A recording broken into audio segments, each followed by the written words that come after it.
All right, we'll start. So assignment 2 is available in Connect. Hope you enjoyed assignment 1. Assignment 2 is, of course, all about constraint satisfaction. And it's due next Wednesday, I think. So there's not a lot of time for it. But it's not that hard. It's fairly straightforward, I think. I can take questions on it when they come up. So today we're going to get to local search for CSPs, but I thought I should just go over in a bit more detail what you do when you run R consistency and you end up with more than one domain with more than one value in them, and why that could mean you don't have any solutions. In fact, I made a comment in the Connect discussion group about, I mean, that seems sort of counterintuitive that, you know, you could have, if you have one value in each domain, you have a solution for sure, but if you have more than one value in more than one domain, you may not have a solution. There's more values, but possibly fewer solutions. And the reason for that is simply that if you had always had a solution, if you had multiple values in multiple domains, then P would be equal to NP, right? Because I have a low-order polynomial algorithm, AC, which is checking to see if there's a solution to an NP-complete problem, and it's doing it very quickly. And it always halts either with a solution or with no solution. So if all the domains are empty, that's no solution. If all domains are singletons, that's one solution.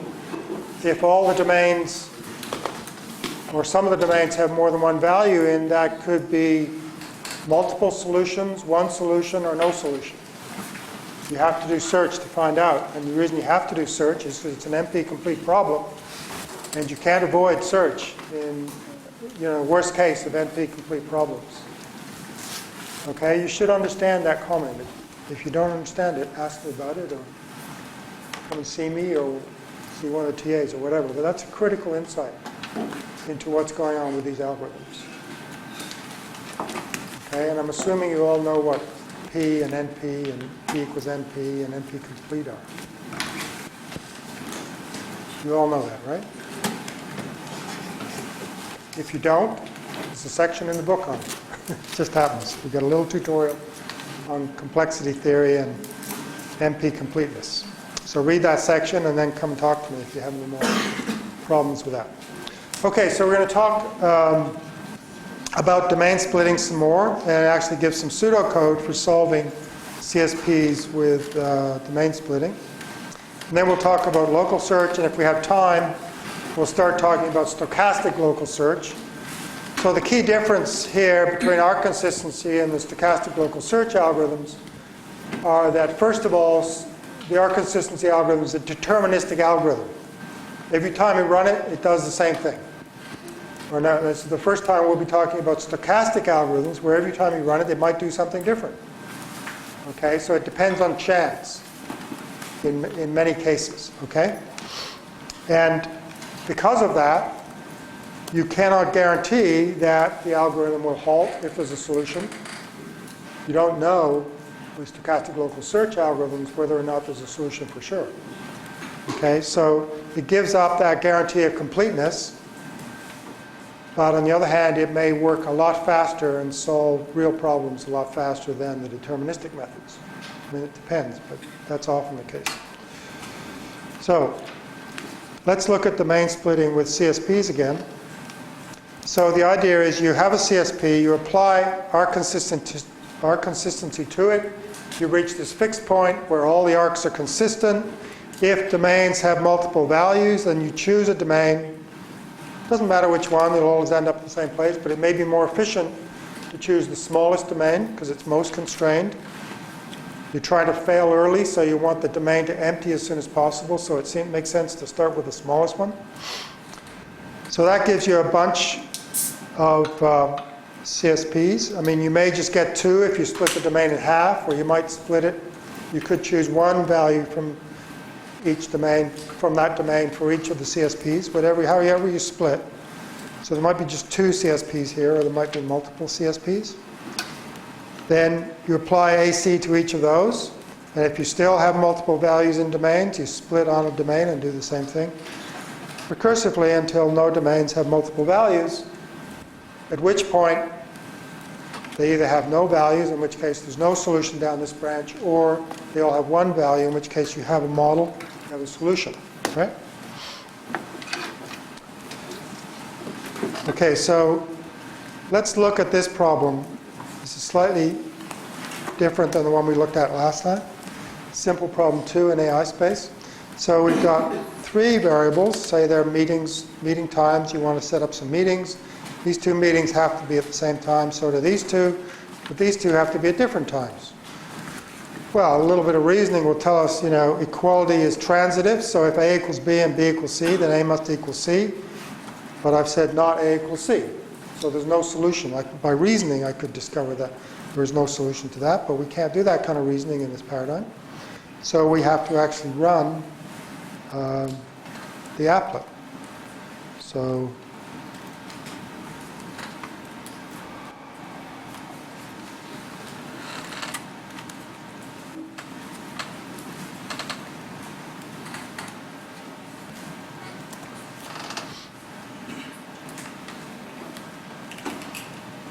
I find simple problem 2, load it, and there it is. And then I solve it, and I could solve it with find step, or auto arc consistency, or even auto solve. Let's just run auto arc consistency, see if it's initially consistent.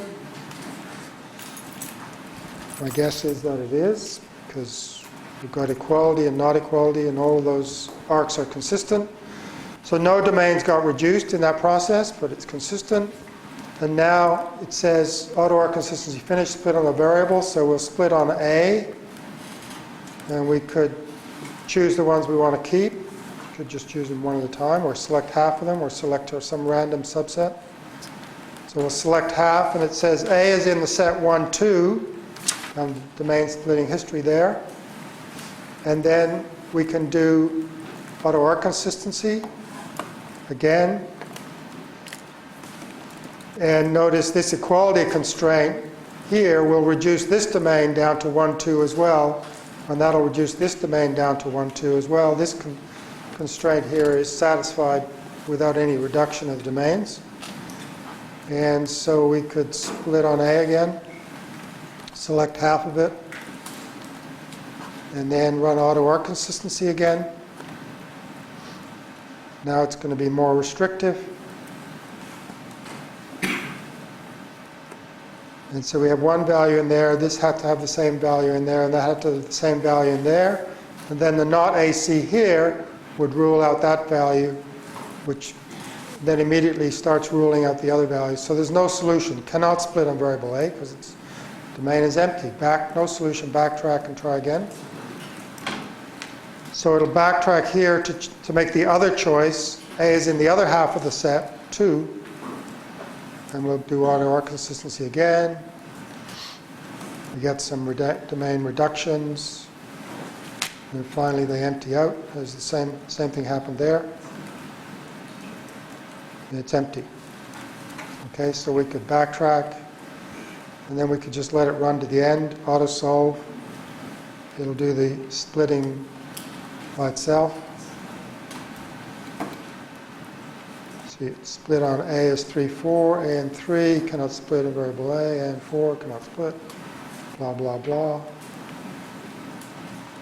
You can see things becoming consistent, then becoming inconsistent, then becoming consistent again. And the only way to get consistency is in the empty domains. Okay? So what's happened is, if we look at how this is working on the domains here. These are the domains. Same problem. We run our consistency, we get no reduction. You split on A, say A is in 1, 3. We happen to choose 1 and 3 in this half, and 1, 2 and 4 in this half. And then you run R consistency on that, you get this reduction. Then you split again, say you split on B this time. B is in 1, or B is either in the set 1 or the set 3. Then you run R consistency on that, you get no solution. No solution, same thing on the other branch, okay? So that's just to give you a better sense of what's going on in the algorithm as you're doing these recursive splits and running AC and then splitting again if necessary. If we change the problem just slightly, just change this not equals to equals, then we can do that in the applet. Go back to create. You can actually edit the constraints here, so I can set the properties of the constraint. Say the constraint is A equals C, but you take the complement of that, so that's not A equals C, so I'll just not take the complement. Turns it into the equality constraint, and then I could just say auto-solve it. And the entire network is R consistent originally, but once I start doing a case analysis on A, I'll get some deletions of the domains, and then I'll eventually get down to a solution, A equals 1, B equals 1, and so on. So I'll just keep, every time I press auto-solve, it'll find the next solution by backtracking and recursing if necessary.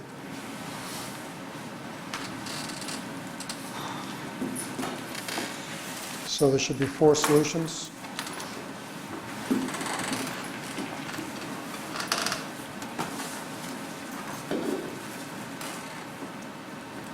A equals B equals C equals 3. And there's there. So that worked. So this slide shows a trace what we did there, roughly, slightly different splitting, but it has to end up with the same result. 4 solutions down at the bottom. Okay? So what we've done, remember we started out by looking at various ways of using search to solve CSPs, right? First we used fixed order of the variables using backtrack search, no R consistency. Then we said, well, let's consider dynamic ordering of the variables. It might profit you to use a different ordering down different branches. That was the second search formulation. And basically, this is the third formulation of search using R consistency interspersed with domain splitting. So here, the state, again, for search, you just need to say what's the state, what's the start state, how do I generate successors, what's a goal state, right? Well, we just do that. So here the states are the vectors of the current domains, the remaining domains, where each one of those domain, the D of VI, is a subset of the original domain of VI. And the start state is the vector of original domains. The successor function, you reduce one of the domains and run R consistency. That gives you a new CSP. And I should say splitting in there. Goal state, the vector of unary domains that satisfy all the constraints.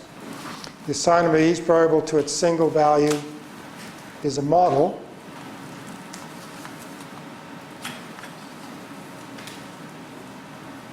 Yeah, okay, this is the domain splitting. When it says reduce one of the domains, what it means here is make it smaller. I mean, either split it in half or choose one value out of it or whatever, and then run our consistency. So if you get to the state where each variable has only one value, that is a goal state. The goal state is a vector of unary constraints that satisfy all the unary domains that satisfy all the constraints. That is a model. So a solution is that assignment. Okay, so let's look at some pseudocode for that. If you were to implement this, you'd code it something like this. We have a procedure, AC domain splitting, which takes a set of variables, a set of domains, a set of constraints, And notice we've added here the to-do arcs as an input variable, because when you split the domains, you don't have to use the whole set of arcs as potentially inconsistent, just the ones that come into the domain that you've split once you originally run AC, right? So this TDA is the set of possibly arc-inconsistent edges of the constraint network. And the output is simply the set of models of the CSP, or nothing, empty if no model exists. So, first run arc consistency on the set of domains using the to-do arcs. If the domain D, this is a vector of all the current domains. If it includes an empty domain, then return the empty set. That's the first base case. If all of the variables in the set of variables, their domains, have a single value v, then return that model. That's the second base case. Otherwise, you recurse. So choose some variable v in the set of all variables. Partition the domain of v into non-empty domains. This is a split of the domains of the domain of V. And for each subdomain of domain of V, do set the domain to domain of V replaced by DI. Now the to-do arcs, this is a crucial step, are the set of all variables and constraints such that the variable is not in V, in the script V, the set of all variables, not including V, and this is actually a bug in the slides that I posted, I just found it, and Z is in the scope of C and V is in the scope of C. So if you split a domain, you've already made the whole network arc consistent, so the only arcs that could be inconsistent are the ones that point into the domain you're splitting, right? Not the ones that point out and not the ones anywhere else in the network. They're all fine. Okay? So then you're accumulating the models in this set variable models. Models is models union running AC domain splitting on V with the domain same set of constraints and the new set of to-do arcs. That's the recursive case. And then you return the models when you've collected them all. Okay? Any questions about that? Good. So that's all we're going to say about arc consistency. You know everything there is to know almost about arc consistency. We haven't done the generalized arc consistency case. There is simply, instead of just having binary constraints between two variables, we could have k-ary constraints among k variables. And there, in order to check consistency in a k-ary variable, if you're at one of the domains involved in the constraint, you just have to make sure that every other variable in the constraint has a value consistent with this value. It's just a simple generalization, okay? We talk about that in the book, but we're not going to worry about it. You're not going to have to worry about k-ary arc consistency. So you know all about arc consistency, you know all about using domain splitting, how to integrate with arc consistency, how to do search, and so on. So we're done. So we're going to talk about local search now, which again is a powerful idea. It's quite different from arc consistency. So we know that CSPs are NP hard in the worst case. The search spaces are enormous, exponential in the number of variables, as we've already known. And even arc consistency with domain splitting isn't enough to solve these extra large CSPs. So this is the alternative, local search. Well, each of these techniques has pluses and minuses, pros and cons. But one of the advantages of local search is that it can often find a solution very quickly. Okay? And we'll see how that can happen. But you can't prove that there's no solution, right? If it runs for 10 hours, you don't know whether that's because there's no solution, because it just will never, these algorithms never halt, basically. I mean, if they find a solution, they'll halt and return it. If they don't find a solution, they just keep running. And you don't know, if it's run for a few weeks, whether it's because there is no solution or it's just really hard to find. Whereas with the arc consistency algorithm, when it halts, It will always halt, and you know there's a solution or there's no solution when it halts. But say it's often very useful in practice for many constraint satisfaction and what we call constraint optimization problems, where you're not just looking for a solution, you're looking for the best solution that maximizes some measure or minimizes some measure. This will often work well. So it actually also works for problems, in general, optimization problems other than CSPs as well. We only look at it for CSPs, and arc consistency only works for CSPs. So in the AI literature, you'll find a lot of examples where local search beats consistency-based search. In probabilistic reasoning, and we're going to look at probabilistic reasoning later in the course. We'll look at some local search applications there. In looking at RNA folding and protein folding, what's the minimal configuration of a molecule? And again, local search is the best way to find that often. We've looked at satisfiability already. We know what that is, 3SAT, for example. That's just a special case of CSPs. University timetabling. Actually, this university's exam timetable is now done by stochastic local search by Frank Hutter and Holger Huss and their group in computer science. And it's a huge, huge CSP problem. And say protein folding is another example. There's a nice application in the Hubble Space Telescope where you're trying to schedule various operations. They all require various resources. They may require various amounts of time. Some can be done in parallel, some can't. Some have to be sequenced one after the other and so on. So it's a great CSP. Scheduling in general is always a CSP. And the amount of time required to do that scheduling went down from 1 week of CPU time to 10 seconds using these local search ideas. Okay? So it's a very practical technique. So the idea is not to start with a partial solution and try and make it more complete. We're always working with complete tentative solutions. Okay? We're looking at all the possible worlds, basically. We're searching among the possible worlds for a solution, a model. Okay? And it's not like in a backtrack search where you start by assigning a value to a variable, then you assign a value to another variable, and so on. We're just searching among the space of possible assignments, complete assignments of values to variables. So, for example, if we were writing a Sudoku program, we might consider this possible world, and we could consider just changing one number from 1 to 2 here, right? And it's similar. So almost everything else changes the same. That's the idea of local search. You define some neighborhood such that for a possible world, you can get to a set of other possible worlds. And that's usually a very small neighborhood. But sometimes we change the size of the neighborhood, go from small to large and so on. Consider different ways to define the neighborhood. So basically what we're going to have, we always have some kind, again, a heuristic function. It's not a heuristic search function. It's a heuristic local search function that will give us a measure of how good each assignment is, or how good each possible world is related to a perfect world, which is a model, right?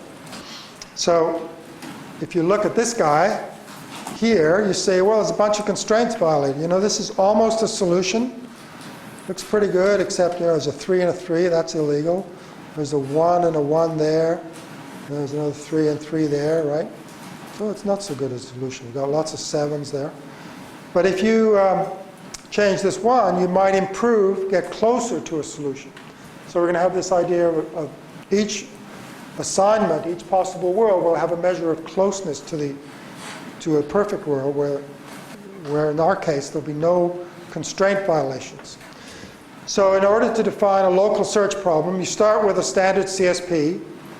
For CSP, you need a set of variables, a set of domains, a set of constraints. Okay? A node in the search space will be a complete assignment to all of the variables. That's new. The neighbor relation, an edge in the search space exists when the neighbor relation holds between any pair of nodes. So I have to define for any pair of possible worlds, are they neighbors or not? Okay? And we're going to have a scoring function, h of m, which judges the cost of a node. Again, we want to minimize that. So for example, it might be the number of constraints that are violated in the node n. Okay? So we want to reduce that to 0. But some constraint problems, you can never get them to 0, right? Some constraint problems are over-constrained. Right? If you ask someone, what is an ideal, your ideal date, for example, right? You might get a whole set of constraints on that person. In fact, no one in the world actually is an ideal date, right? But you want to minimize the number of violations of your constraints. Okay? So this, actually, we can't do this in the CSP consistency model, but here we can talk about finding the best solution even though it's not perfect, right? So it could be the number of constraints violated in n, and ideally we want that to go to 0, but it may not. Or in a general optimization problem, as long as you can define some cost of a state, then you can use these techniques.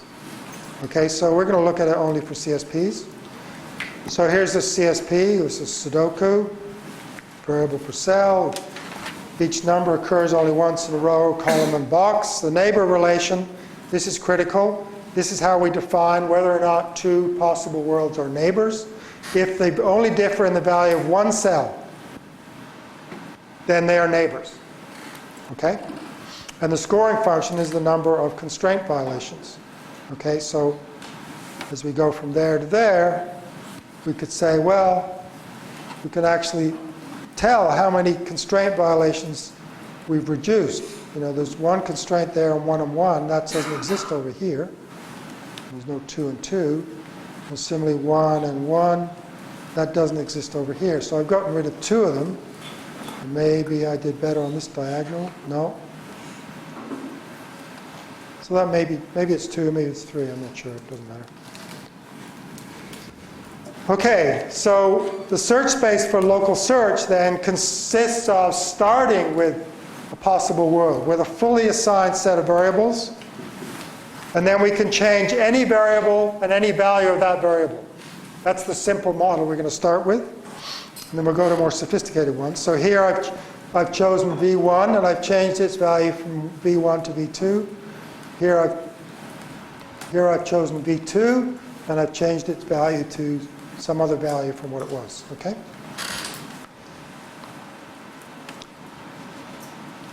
So, you could actually work out if there are n variables and d values per variable, how many neighbors of this state are there under this definition of neighborhood?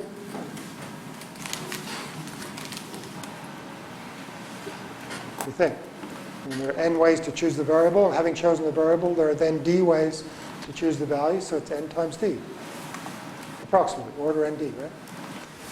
So we got lots of neighbors here, but so we've only got nd neighbors, but there are d to the n nodes in the entire graph. So there are way, way, way more many non-neighbors than there are neighbors. That's why it's called local search. Then we could, for any node there, we could look at its neighbors and so on and so forth. But the key difference is we don't keep this tree in memory. Okay, we don't remember where we've come from. At least not in the simple versions of this. So, as it says here, only the current node is kept in memory at each step. It's very different from the systematic tree searches we've seen so far. Local search does not backtrack. Okay, it's very greedy. It just grabs the best neighbor and goes with it. Okay? So this sort of visually gives you the idea that if you're in C, and this graph shows the neighborhood relation, and there might be a solution over there, you won't see it, because you'll only see your neighbors. Okay? Or if this is the wizard trying to find the lowest value, all you can see are those 6 ways out of this node. You can't see what's beyond them. There's no look ahead here. At least not yet. I mean, everything I'm saying can be qualified because there's so many different variations of these algorithms.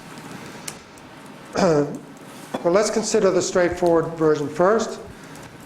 Obviously, how would you determine the neighbor node to be selected? We call it iterative best improvement. You select the neighbor that optimizes some evaluation function. So if you've got your cards ready, what would you choose? Which strategy would make sense for iterative best improvement? You select a neighbor with which property?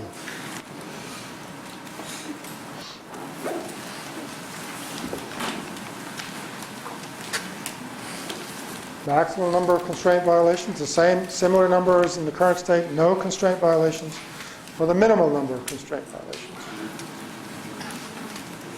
If you have any doubt, talk to your neighbor.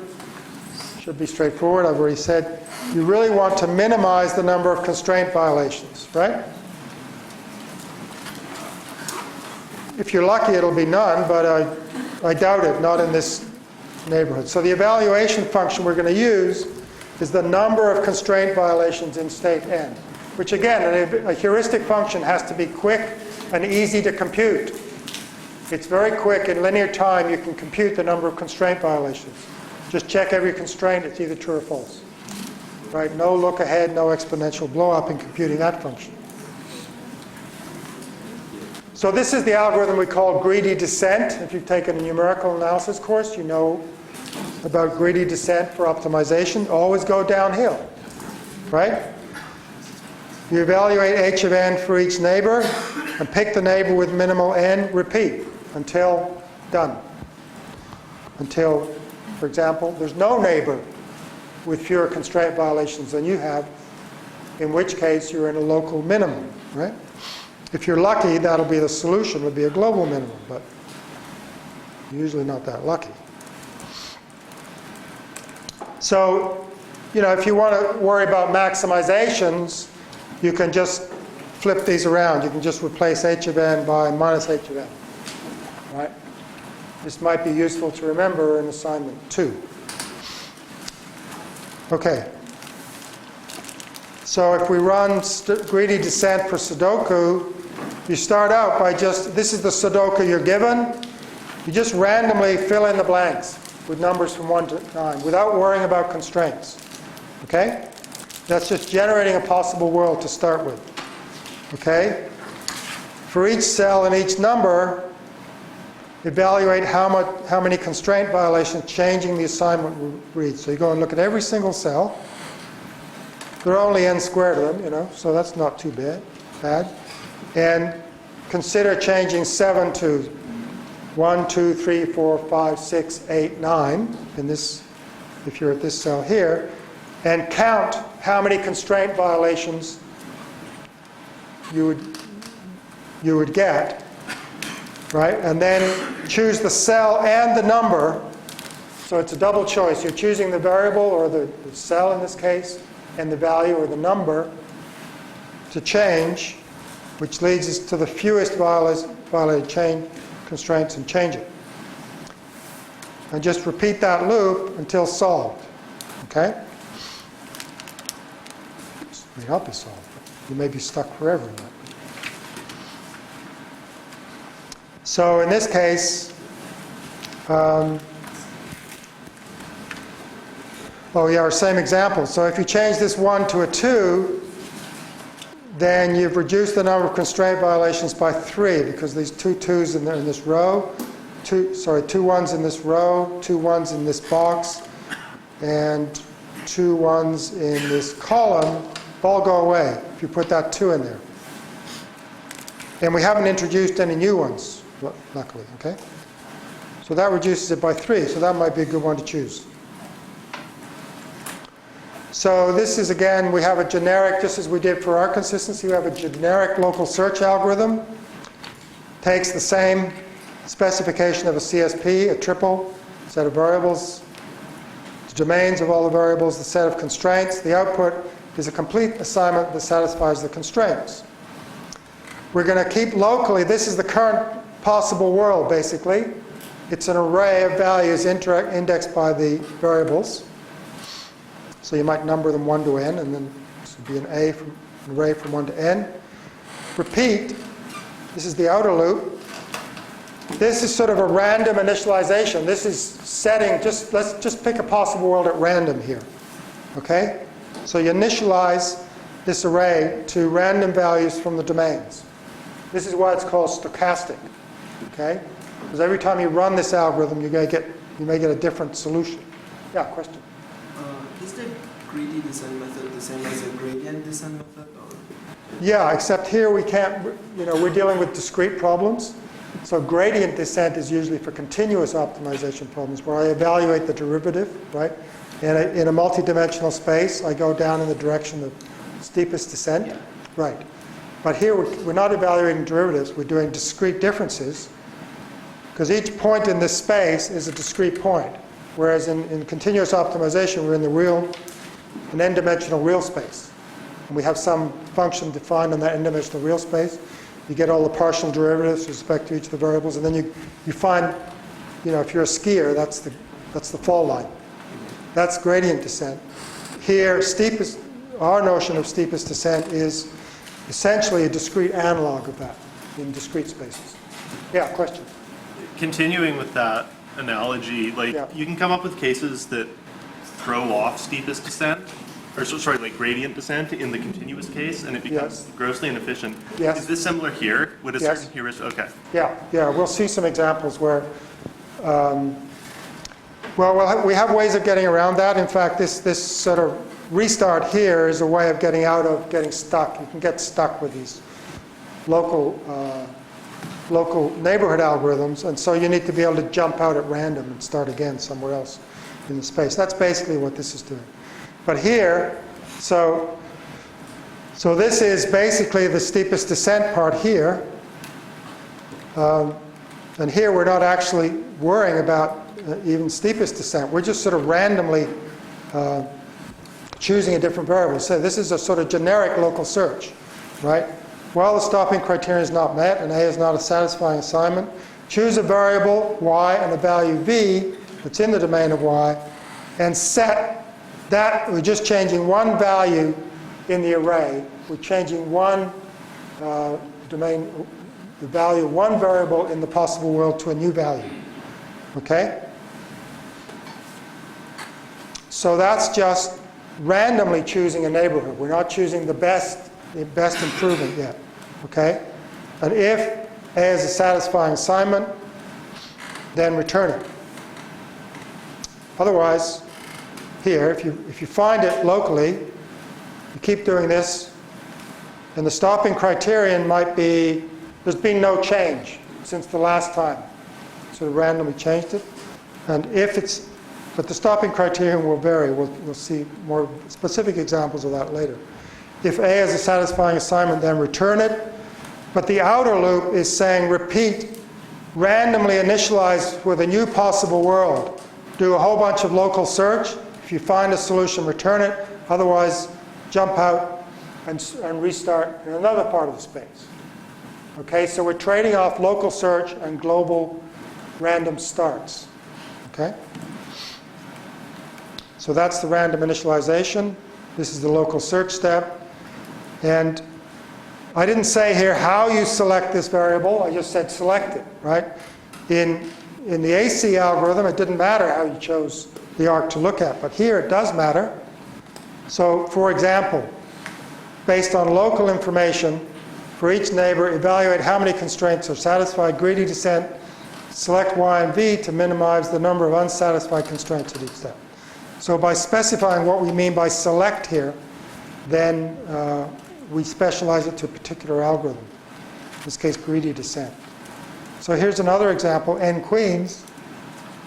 So we want to put n queens on an n squared chessboard, so that no two queens can attack each other on the same row, column, or diagonal. Right? It's a hard problem. Actually, we thought it was a hard problem. There's actually a linear algorithm for an arbitrary sized chessboard to solve this problem, but suppose we don't know that. So, for example, 4 queens. Suppose I just sort of randomly initialize the board. I know there's a queen in each column. The question is, which row should I put it in? So the columns are the variables, the rows are the values for this CSP, right? And the operator is you can move a queen in a column. You can move it anywhere in a column. Choose one column and one position for that queen to move to. And the goal test is no attacks. The evaluation is the number of attacks. So here you can see that this attacks that, which attacks that, which attacks that, which attacks that, which attacks that. So there are 5 attacks here. So in this one, how many attacks are there? It's a really tough problem. Yeah, there are 2. You can see them. That attacks that, that attacks that. So what if you move this queen, if you move it there, it doesn't make it any better. It's just as bad. Not quite, it's 1 better. If you move it there, it doesn't help. But if you move it up there, it's out of the way of these guys. So we're just left with these 2 original attacks and got rid of those 3 attacks. Okay, so 2 for there. And then I might choose to move this one down, and H there is 0, right? There are no attacks here on this board, so we've solved the problem. And we did it simply. There was no intelligence really involved. We just said, let's consider all possible moves of the queens. Which one looks best from our local, very narrow perspective? Well, let's take that one. Forget about where you were. Let's try it again. Let's take the best move and get that one and see where we are. And this one actually solved the problem. Okay? So if you were doing n queens, I guess this is 8 queens on a real chessboard. You sort of randomly position the queens here. And there are 17 attacks on this board, which we can easily count. And these numbers on each square shows that if you move this queen to that position there, you'd have 12 attacks instead of 17. So for each square, we've counted the number of attacks involved. So this is like, for this variable, these are for all the different values, how many constraint violations there are. Okay? So you can actually inspect that now in quick time, n squared time. You could look at the whole board and say, oh, 12 is actually the global minimum. Right? There's a 12 there, and a 12 there, and a 12 there, and 12 down there, but there's nothing less than 12. So that looks like the best we can do. So we'll do that. And if you do that 5 times over, you end up here, which looks like a solution, except you're on this diagonal here. Oh, not that diagonal. Where is it? Is it the one above? The one above. Where is it? That one. Oh yeah, this diagonal. So these 2 queens are attacking each other. That's the only attack. And every move of every queen will make it worse. If you check, we run the whole thing again, we just try and move every queen. They're all going to be more than 1. So there's no solution in this part of the space. We've done the best we can do. We've done greedy descent and got stuck, which is very, very common in this kind of problem. So you could say, well, there's no solution. But you don't know that because you've only explored a minute part of the space. Right? So what you have to do is do it again, right? So no move can improve the situation. Every single move makes things worse. H is greater than or equal to 2. So we've got a locally optimal solution. Okay, this is the best you can do in this part of the space. We've explored, it's like a basin of attraction, right? If you, again, you think of a continuous optimization problem, if you start going downhill as a skier, you go downhill wherever you are in this basin. It's like a basin on Hollyburn, right? You're going to end up down at the lowest point. And then you're stuck. You can't get any lower from there, right? Whereas there may be other parts of the mountain where there's a basin with a deeper basin of attraction. Okay, so the basin of attraction in dynamical systems terms is the entire set of the space where you end up at a fixed point. Locally, you can't improve yourself, right? So you can divide the entire space up into basins of attraction. And then, of course, the question is, how do you get out of them? So here's an example. We've just got one variable here. But in general, these are high-dimensional spaces, you know. But we've just shown one variable, and this is the evaluation function, the heuristic function. And so there are there's one basin of attraction from there to there, another basin from there to there, another basin there to there, and another basin to there. So no matter where you start, you're going to end up either there, there, there, or there. Okay? And you don't know the global structure of the space. If you did, you'd just say, okay, I'm just going to start in here and I'll get there. Right? That would know how to solve the problem directly, but that's typically, you don't have that kind of information. So you have to learn the structure of the space as you're exploring it. Yeah, question? I noticed, for example, on the extreme left and extreme right of the graph, there seem to be these extreme, like there sometimes seems to be cases where you kind of recognize you're in a not great place. Does it make sense, instead of saying our n queens problem, putting all the queens randomly, we place a subset of our queens randomly, and then the rest we place knowing that we want to violate, say, a minimum number?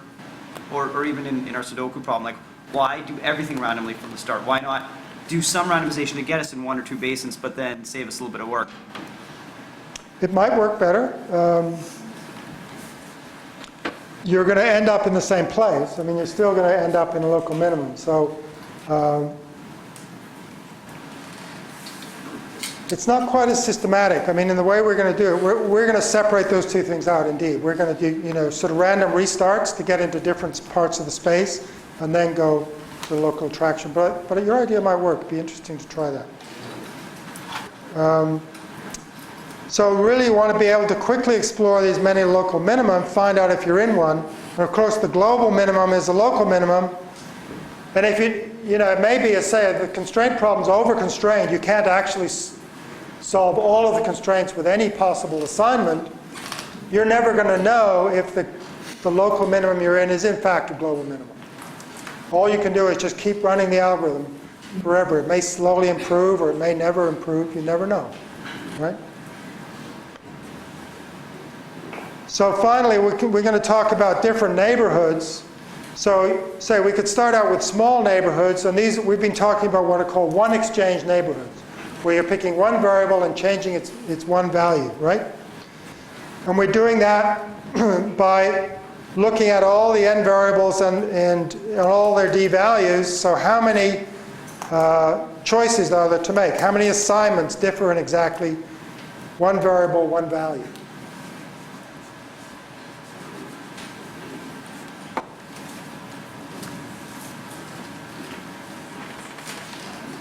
Choose the variable, then you choose the value. They're independent, right? We're assuming all the domains are the same size. So it's the order of n times d, yellow, right? Another option, which is often used, is just to choose the best variable and then choose its value. It's more efficient. It's called two-stage selection. In order to determine what the best variable is, find the variable with the queen, say, or the variable with the most conflicts, and then see where the best place to move it is. You don't consider all the queens. You just find the one with the most conflicts, and then choose its best value. This is a two-stage selection process, and of course we have an app for this, and you'll see one-stage and two-stage selection. Its computational complexity is lower.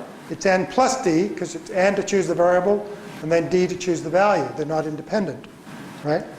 But you're looking at many fewer options per step, so it's less progress per step. So you're trading off the complexity of computing the heuristic function with the amount of progress you make per step. And it's an experimental question, which is the best one. And the final option would be a two-exchange neighborhood where you consider all possible assignments to any two variables. Right? So it's a much bigger neighborhood, but it's much more expensive to compute, because it's n squared d squared in terms of complexity, right? So again, it's a trade-off to determine which is the better way to go. So at this point, we'll stop, and I'll see you on Wednesday.